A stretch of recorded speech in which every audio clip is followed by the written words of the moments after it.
Welcome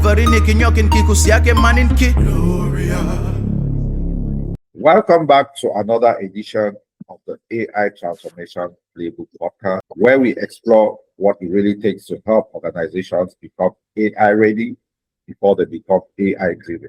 I am Bannavti Suiseka. Today, I'm joined by someone who spends years helping organizations think differently about innovation, technology, and how leaders navigate disruption. Yosi, it's great to have you here. Thank you, Eric. I'm really excited to be here with you today. So before we jump into AI, I'd actually like to begin somewhere else. The word transformation, it gets used constantly. Digital transformation, business transformation, AI transformation, yet most organizations don't actually transform. Why do you think that is the case? It's easier to stay where we are than it is to do something different than we're doing today. I like that. Right? So here's how I explain it, Eric. The way our brain works is this. If I give you something new to do, your brain is going to say, well, and what do I already know how to do? And how do I apply those two things to this new thing? So essentially, we're not trying to do the new thing a new way. We're trying to do the new thing the old way. That's very interesting. And because I've started telling executives something that surprises them. AI doesn't transform organizations. People do. It's a people business. AI simply accelerates whatever culture already exists. If leadership is aligned, AI will accelerate progress. If leadership is fragmented, AI is going to accelerate confusion. Does that resonate with what you've seen too? Yes, that's exactly what I'm seeing as well. I agree with you. It's people that make transformation, not technology. Yeah. Technology can enable, can assist us, right? But if people aren't using it and aren't finding a way to be effective with it, save time, be more productive, right, then it doesn't really make a difference. So one question I've been asking almost every guest is, why do so many organizations get excited during the first 3 months and then lose momentum along the line? I don't really know why most do. My experience is that in New Year's resolution, we get very excited to do something, to make change in our lives, to actually do something different is hard, which is why so often New Year's resolutions fail, not because we are not committed, not because we don't believe in it, not because we don't want it, but because it's hard to do something new. And again, that whole idea of what do I know today and how do I apply what I know to the new thing is that gets us in trouble. Because if we want to be able to use AI effectively, we have to approach it differently than we've been approaching the work before AI. Yeah. In the same in any transformation, if we're going to use a new tool, a new process, a new workflow, then we have to be willing to change. And change means unknown. It means learning new skills, abilities, ways of doing work, right? That's hard. I like that. I like the example. I think we become complacent along the line and forget about what we actually wanted to do. So sometimes I think organizations make for transformation. So they buy licenses, they run pilots, they form AI committees. Those are activities. Transformation is actually when decision making actually changes. Will you agree that? I do. It's when decision making changes, also when behaviors change, right? It's interesting the case of in general and AI, because I think that people are starting to use AI a lot more. I just don't think that they're using it effectively, okay? And we're to use it for everything. We're starting to use it in ways that are actually, I think, making us dumber. And a few managers that I'm working with tell me that before they used to really have to stay on top of their people to deliver their work. Yes. Now what's happening is that everyone's using AI to create the reports and then sends the manager 20 pages at a time. Now, the problem is that employees didn't read the 20 pages that the AI produced. They just copy and paste it, and then they sent it. And the manager is like, I cover all of these things. And then when they do read it, they realize it's shit. Like it really makes sense. It doesn't answer the questions that were being asked. Yeah. And so people are to use AI, but they're not fact checking. They're not, again, doing the hard work. Yeah. Finance teams are starting to notice that that extremely expensive to run from a corporate licensing perspective, and now the coming in and is saying, okay, we're bought for the AI. What's the productivity improvement?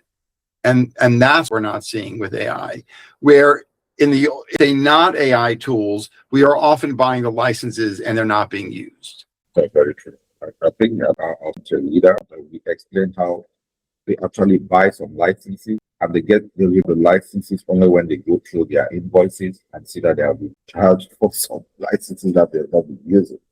So so this tool, it helps you with one task and they tell you to put a payment method, you execute the task and you forget about that. Yes, that happens a tremendous amount, right? Meaning people for a whole bunch of things, even in our personal lives. I read an article a couple of months ago about how much people spend on subscriptions to things that they never use. Absolutely. Yeah, through the Enterprise Readiness Index, we have found something interesting. Technology is rarely the first obstacle. Leadership readiness usually is. When you walk into an organization, what's the first signal that tells you whether they're actually ready for AI or not? So that's a really good question. If I have a real answer, I have my suspicions. Yeah. So there are people that are more comfortable with technology in general. Yeah. You know, some who like do basic on their Windows or Mac system or on their phones. And then there's these people who really have no idea how things work and they're always getting stuck. Yeah. And I think people have started to learn how to access AI. Okay, I just talk to it or type to it and then it answers back. Yeah. But that, given how fast AI is changing, the using AI as a chatbot is not where you're going to get your effectiveness. Yeah. And not where you're going to maximize your proficiency. And so what again is happening is that people are starting to say, okay, so I'm going to use AI, but they're really using it in the way that AI was working when it first came out 3 years ago. But the AI has gone to such a huge change that that's not going to bring your productivity, returns. Claude works different than GPT, than CoWork. And are not, and companies are not understanding, am I bringing in the right AI for applications? And part of it is just that there's not a lot of people who know, right? Who are to advise companies effectively. And the manager, their job is not to be the AI gurus. Their job is to get the jobs done that they're managing. And so the gap, Eric, between what leadership is reading in magazines about how much AI can do for people, and then they're saying, okay, we need to replace workers with AI, and asking permission from the manager to do that. They're just saying that's what we need to do. And then the managers are like, but how is this supposed to work? And part of it is a lack of proficiency, but also part of it is that most of the things that we're reading are talking about what AI could possibly do if you are a serious technology geek, but not what the average person can figure out. And therefore, there's a huge gap between what people think AI can do today and what AI can actually do, given the technology level that most people are at. And so it really just is like a train wreck where there's a disconnect between leaders and between the decision makers and the doers. There's a big gap between the level of knowledge and understanding about how to use these tools. And then there's also, as I said, a gap between which is the right AI tool to try to use in the specific situation that you're trying to you do the work in. That's very fascinating, because I think readiness isn't really about tools. It's about mindset, governance, trust, and about whether people know why they're changing not just what they are changing. Sure. So one thing I've become about as AI becomes smarter is how valuable human judgment is. Not just becoming like for me, I think it becomes more valuable, not less. What's your perspective on that? Okay. So we really wrong word, Eric. Yeah. We're not using AI. Yeah. We're using language models, which are predictive models. Okay. What they say, based on this massive library of data that they have, they're saying, okay, most common, when it asks me for something and it goes searches, it says, okay, well, this is the next. And then it says, well, what word most commonly follows that word? This, and then it builds it out. But it doesn't know how to fact check. It does not have emotion. It does not have intuition. It does not have what we would call basic intelligence. And so judgment, assessment, intuition, gut instinct, true innovation, not there yet. Meaning we might be there tomorrow. Somebody might release a new whole model tomorrow, and that might, everything I'm saying today may change. But today, in what most people have access to, we're not dealing with general intelligence. We're dealing with large language model AI. And therefore, it has no ability to replace the humanity in humans, all right, or the judgment that we make. It's not making a judgment as we would make a judgment call. It doesn't morality to make an assessment, right? If like there's that dilemma. Have you ever heard of the trolley car dilemma, where either the trolley is going and somebody has to make a choice because the brakes out on the trolley car.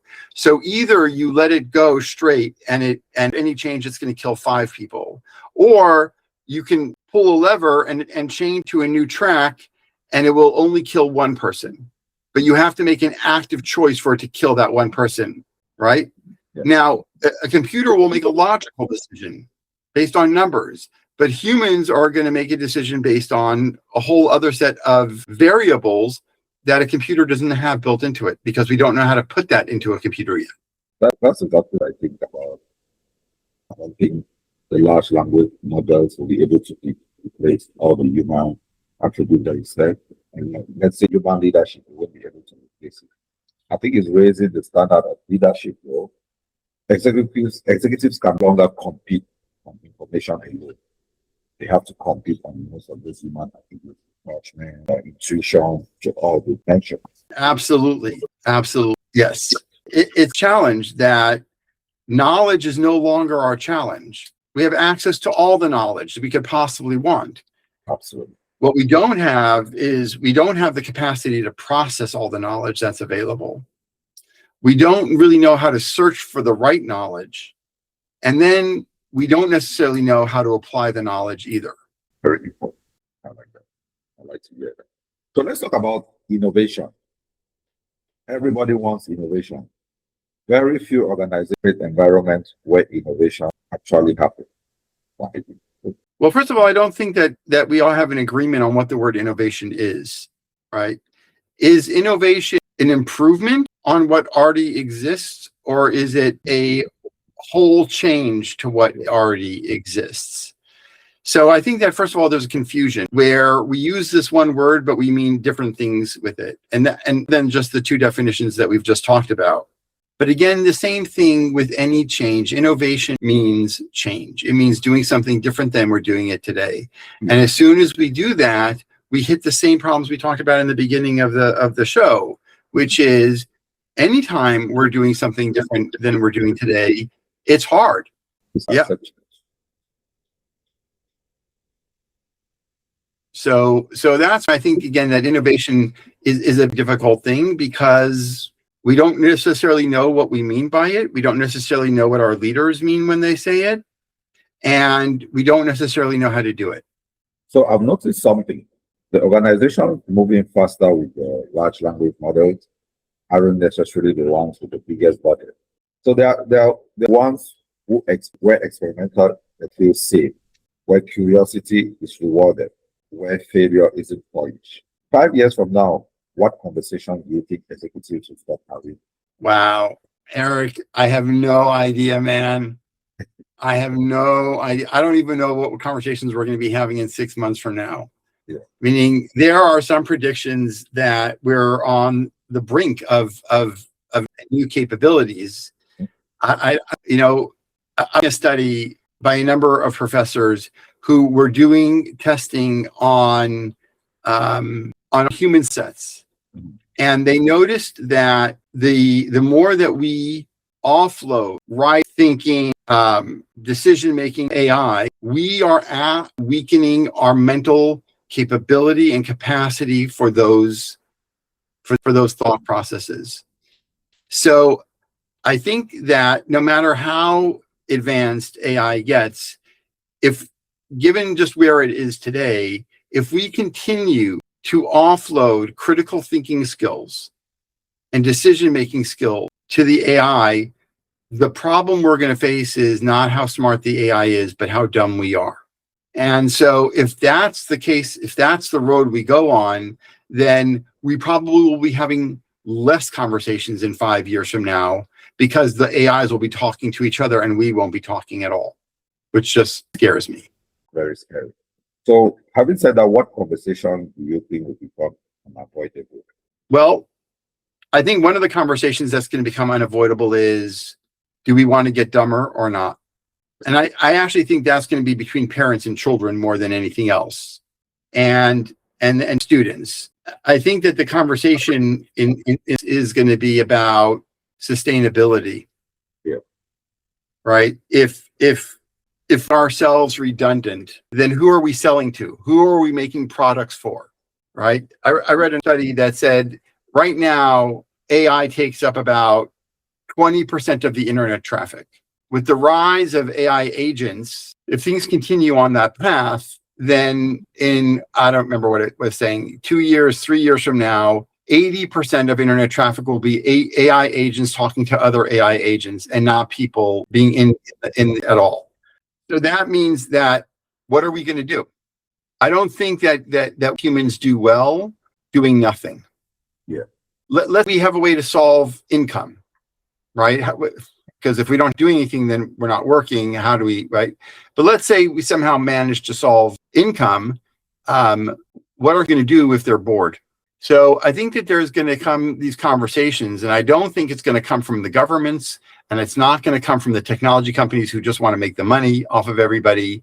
It's going to have to come from people who care about what's the life and the world we want to have for ourselves. So yeah, talking about when we challenging something here. So a lot of Sure. still asks, which large model platform should we buy? I think they're asking the wrong question. I think the better question should be, what kind of organization do we need? Do you agree on that, or how will you frame that differently? So I think that it's more than what's the organization we want. It's what are we trying to do and why, which is maybe the same thing that you're saying, right? Just like have always had what their purpose and their go-to strategy and all of that. The question is, what is it today in an AI world? What do we want to bring to the world or the market? And then what's the best AIs to use for that? Again, the part of the challenge is, Eric, that even if we say today that the best AI model is whatever, that's going to change in 2 months, right? Because they're other and they're in multiple directions. And part of the problem that I don't think we know how to solve, which is change that is happening at this pace. And we're built for that. Our brains aren't built to try to process that quickly. Humans don't pick up new skills that quickly. And again, it's not what the AI can do, because I think the AI can do a lot today. Who's going to use it? How are we going to use it? And are we going to use it intelligently? Are we going to use it safely? Are we going to be responsible? Are we going to be critically thinking about it? And I think that's where the challenge is. So let's imagine the CEO is listening to us today. Tomorrow morning, they walk into the office. What's one thing they should stop doing? And one thing they should start doing? Well, in an ideal space, stop being afraid, okay, which is impossible, but let's say ideally stop being afraid of what you don't know and start playing with it. But also start researching, start doing reading on the different models and how to use them and what they can do, and be willing to do experiments. I think we're definitely at a space where if you're somewhat knowledgeable or savvy with what AI can do today, you're being left behind. And then there's the question about what do I want to now, if once I understand what AI can do, what do I want to offload? What capability am I willing to get weaker in for the productivity gains? You're actually pushing my thing deeper. So now let's move to the rapid fire question. So just answer Okay. the shortest answer you can give. So what is the biggest AI myth? That it's become Skynet and kill us all. So which leadership habit executive have? Don't tell people what to do with AI until they've tried it themselves. What is the Most underrated business what? business skill? Really listening to other people, thinking that everybody understands what I say when I talk. So which capability, which do you think AI will never replace? I don't think it will ever replace human emotional connection. Oh my goodness. I don't know. No. I don't know, man. I don't have one. I mean, you're expert, so if they want to be knowledgeable like you, speak. Which book do you recommend? But I've read to get where I am. I read all the time. I'm always reading new books, articles. I think in the world of AI, but even before the world of AI, there's by a company called the Arbinger Institute, and it's called Leadership and Self-Deception. And I what about this book is it just reminds us that even though we have a tendency to disassociate the humanity in other people, that if we want to be effective as leaders, regardless of the technology around us, we have to treat people as other humans. And I know maybe that sounds funny, Eric, but when you read this book, it really crystallizes how easily and quickly we make a mistake. Yeah, I like that you play emphasis on. This show is actually about bringing us back to realizing that we still need the human to work with in the AI space. There's a lot of I think it can feel like humans will be replaced. I use a lot of AI tools. I know what to, but I did not talking about doing to focus on the human that we still need in the business space to get everything going. And I like when you see that. Like and I will search around it. Like that. So what is one word that you can use to describe the future? I know you said you don't want to project it to the future. One word for the future: the unknown. Uncertainty. Uncertainty. Yeah. You mentioned that we should not be scared of the unknown. So that compliment the advice that you gave earlier on. So you see, every the same final question of the show. If you add one new pillar to the enterprise AI readiness index, what would it be and why? What would I add to the AI readiness index? Yes. Is that what you're asking? Yeah. Why? Experimenting. Everybody experiment with AI at least once a day. Yeah. Try something you haven't tried with AI today that you didn't try yesterday. Absolutely. I like it. Very practical advice there.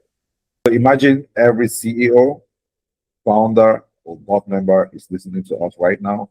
What's that one message you hope they remember long after today's conversation? Take home with you. Don't ask others or tell others what AI should be able to do for them until they've proven it themselves. Don't make shit up just because you think it's possible. So before we wrap, Yosi, where can everyone connect with you and learn more about your work? The best place right now, Eric, is on LinkedIn. I haven't bothered with a website yet. So LinkedIn is the place to find me. There's a button there to book time with me, free 30 minutes for anybody who wants to talk. Okay. All right. This has been a fantastic conversation, and I appreciate not just your insights, but your willingness to explore these ideas together. So if you've enjoyed today's show, Please subscribe, share it with another leader, and continue the conversation with us. Remember, AI transformation isn't about replacing human intelligence. It's about helping organizations build better judgment, stronger leadership, and lasting credibility. We'll see you next time on the AI Transformation Playbook podcast. Thank you.